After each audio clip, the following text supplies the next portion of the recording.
over the last 6 years.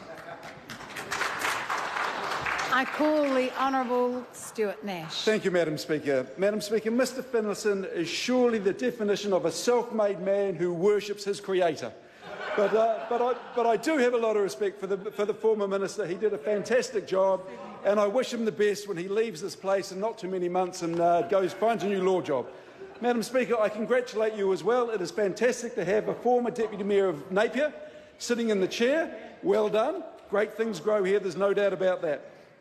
Madam Speaker, I would like to talk about Labour and New Zealand's first plan for policing. 1,800 more police. Now, Madam Speaker, this is the first time there has been an increase in police numbers since 2008. And last time this happened, Mr Bishop, was as a result of a New Zealand First Labour coalition government. Oh, no, actually, Mr Bishop is right.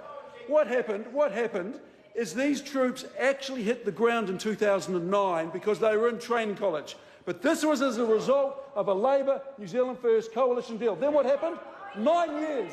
9 years of no more police. No more police. And what happened during that time? Crime increased. Methamphetamine supply flourished. 8% of burglaries were solved and 38% of crimes against the person were solved. Totally unacceptable. But almost what's worse, Madam Speaker, is the morale in the New Zealand Police Service dropped.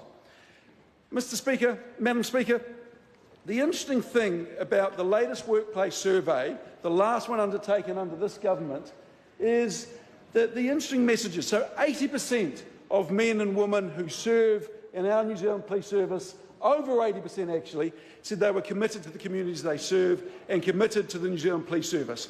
Good, hard-working men and women who knew what had to be done. But then, Madam Speaker, what it showed is 60% of these people, of the good, hard-working men and women who are out there keeping our communities safe, putting the bad guys behind bars, said they were simply not delivering on the promises that they were making to their communities. Madam Speaker, these were the men and women who know how to keep our communities safe. They have fantastic ideas. They're out there, often putting their lives on the line, keeping us safe. And they themselves said they were breaking the promises they were making. And what's worse, Madam Speaker, is 60% of these men and women said that they had an undue level of workplace stress. Well, what was the government's response to this? Nothing. The government did nothing. In fact, in April 2016, the then Police Minister signed off on a 4-year plan which said no more police until at least 2020. So yet again, it has taken a Labour New Zealand First coalition government to listen to the communities that we serve. Madam Speaker, I undertake street corner meetings nearly every Sunday in my community, and the biggest issue, it didn't matter where I was, what demographic, was policing in our communities. We all know that our communities are concerned about our safety.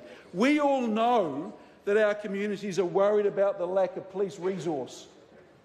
And we've listened. And that is why in our coalition agreement, Madam Speaker, we have said 1,800 more police. But the interesting thing, Madam Speaker, is this is an aspirational target. I'm the first to admit that. That is an aspirational target. In fact, the Leader of the Opposition talked about this as an aspirational target. But they talked about it as if it is a bad thing. Well, Madam Speaker, we are an aspirational government. We're an aspirational government who is going to set aspirational targets and work incredibly hard to meet them. So don't talk to me about aspiration as a bad thing, because I think it's a fantastic thing. And the aspiration that we have for the New Zealand Police Service is to once again build it into a service that our communities can have confidence in, that the men and women who work there develop fantastic work stories, and they know that they can meet the promises that they are going to make to their communities. Madam Speaker, the question that I am asked often by the media and by colleagues and by people in my electorate is, where are these officers going to go? And it is a very good question.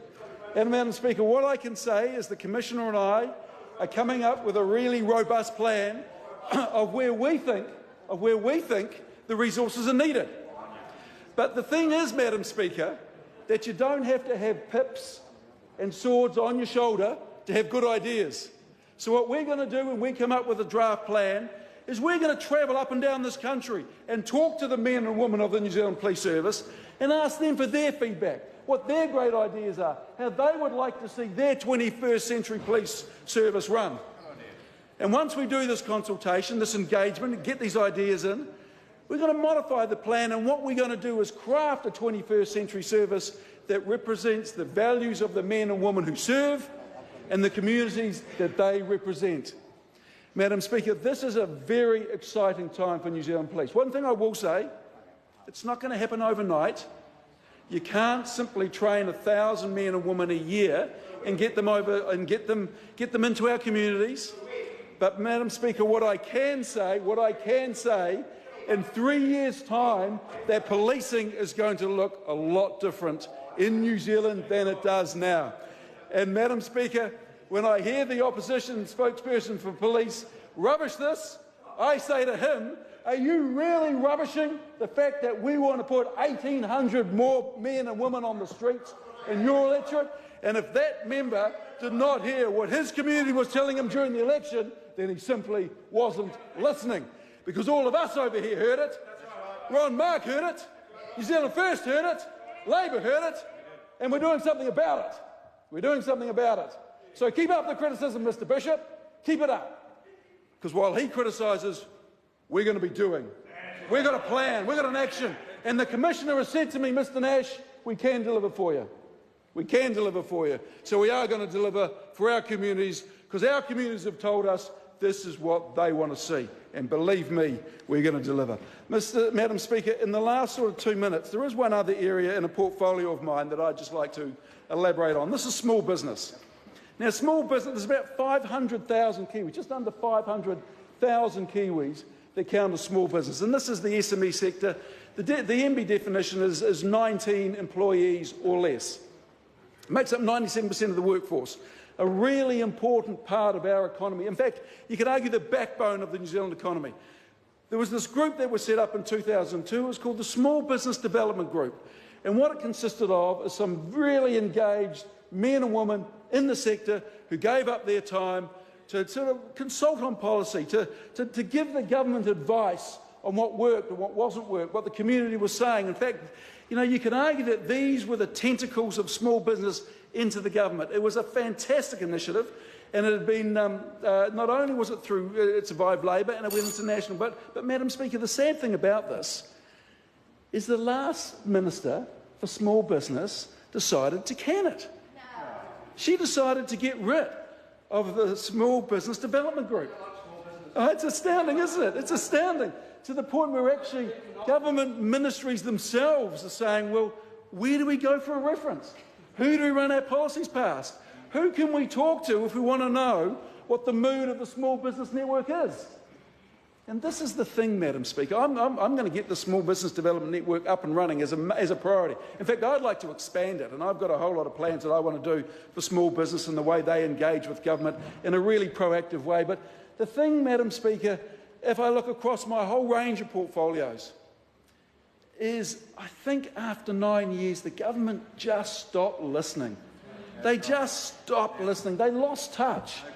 You know, they didn't listen to the community about what the police were saying. They didn't listen to small business and the voice that they wanted to have around government.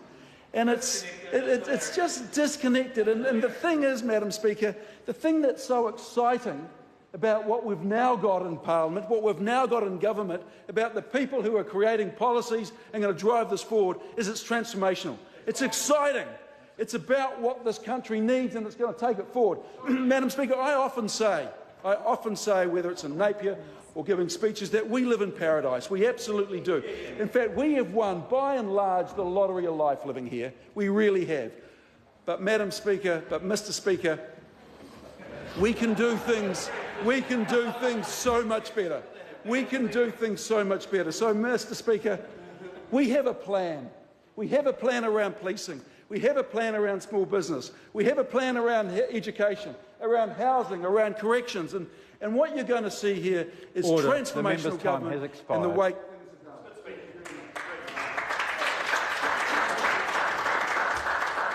We come now to a series of maiden speeches. 15 minutes is allocated for each. The first is